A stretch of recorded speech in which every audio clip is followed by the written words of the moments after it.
Dia merasakan dulu apa yang saya rasain zaman dulu sampai sekarang.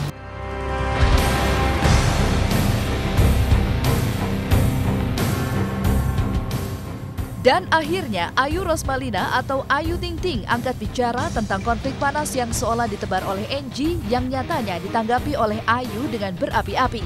Keinginan mantan suaminya itu untuk bisa bertemu dengan putrinya yang selalu gagal menjadi pokok permasalahan utama hingga membuat pihak KPAI terlibat dalam kisruh di antara mereka. Dan sebagai pihak yang dituding Angie, mengapa Ayu justru merasa tidak pernah menghalangi Angie untuk bisa menemui anaknya? Benarkah jika selama ini pria yang pernah dicintainya itulah yang tak berani menemuinya?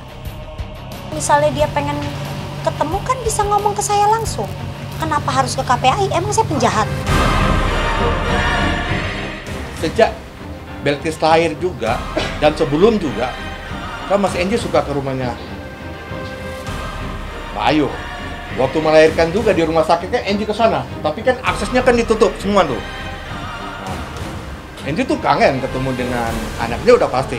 Dianggap Mas Angie baru saat ini baru mulai nyari anak. Enggak. Mulai Belkis lahir sampai saat ini tetap dicari. Sekali lagi kita ingin mempertemukan kedua belah pihak dengan cara yang lebih baik, tanpa emosi, karena kalau kita menyelesaikan masalah dengan emosi, tentu persoalan itu sendiri tidak selesai. Sikap Ayu yang keras dan berlebihan ini seolah tak memberi ruang bicara untuk Angie. Publik memang masih mengingat betul prahara panas yang menjadi akhir pernikahan mereka yang amat singkat. Dan kini setelah lewat 3 tahun, konflik diam-diam itu kembali meledak. Karena Ayu masih belum juga memberi kesempatan bagi mantan suaminya itu untuk bisa bertemu dengan anaknya. Saya melakukan itu kan karena ada alasannya. Dulunya gimana, kecuali kadang yang akhirnya baik-baik aja pun tidak ingin memberikan anaknya gitu, apalagi yang tidak berakhir dengan baik-baik gitu. Saya kan waktu itu berpisah sama mantan nggak baik-baik gitu, karena memang dia yang tidak bertanggung jawab, dan buat saya untuk apalagi dipertahankan gitu. Saya pengen banget, jangankan sama anak, sama Ayu juga saya sebenarnya pengen banget buat ketemu. Tapi ya saya tidak pernah diberi waktu, saya tidak diberi kesempatan buat ketemu. Aku nggak tahu deh, karena kan segala sesuatunya ada cerita-cerita sebelumnya, mungkin saya juga nggak tahu. Luka dan sakit hati seolah yang membuat Ayu Ting Ting tidak pernah takut sedikit pun. Bahkan jika Angie melaporkannya secara hukum, Ayu pun tak gentar dan akan tetap kekeh dengan keputusannya. Lantas, tak takutkah Ayu dengan resiko yang diambilnya itu? Karena saya benar, saya nggak takut. Kenapa saya harus takut? Apa yang saya harus takutin? Buat saya mau dipanggil siapa aja juga.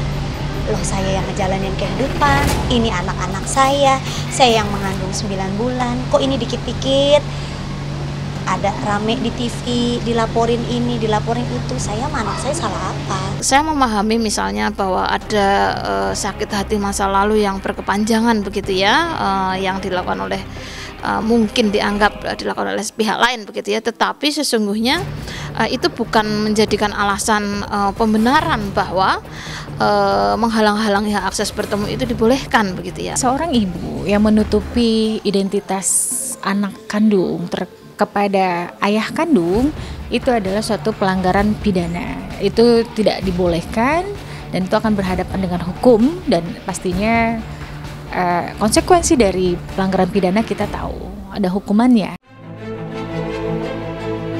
Konflik lama yang kembali mencuat akhirnya memang membuat Ayu Ting Ting kembali merana. Ia harus siap dengan segala resiko dari apa yang telah ia putuskan.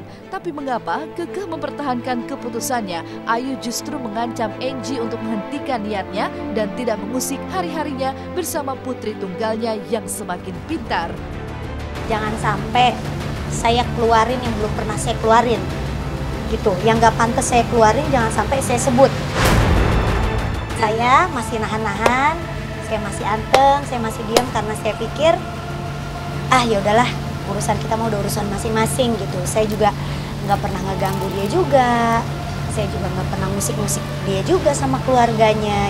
Jadi Angie itu tidak akan merusak hubungan atau kekeluargaan dengan keluarganya ibunya, tapi dia cuma pingin ketemu aja sama anaknya itu aja. Jelas itu tidak bisa dibenarkan atau juga melanggar hak anak. Jadi mohon anak-anak tidak putuskan pengetahuannya tentang siapa ayah dan ibunya yang sebenarnya. Jadi kalau kemudian merekayasa seolah-olah ayahnya adalah kakek dari sang anak, yang tidak lain adalah justru ayah dari ibu kandung dari anak ini, jelas itu tidak bisa dibenarkan. Itu berarti memutus informasi mengenai siapa sebenarnya ayah yang sebenarnya pada anak ini. Apa saja yang dilakukan para pemain sinetron anak sekolahan untuk membunuh jenuh di lokasi syuting? Halo, selamat pagi pemirsa Was-Was. Senang sekali saya Regina Rumopa bisa menemani Anda selama setengah jam ke depan. Di mana lagi kalau bukan di Was-Was. Kisru antara Ayu Ting Ting dengan Angie semakin memanas. Berbanding berbeda dengan kehangatan di lokasi syuting sinetron anak sekolahan, gemar menyaksikan film Korea saat break syuting.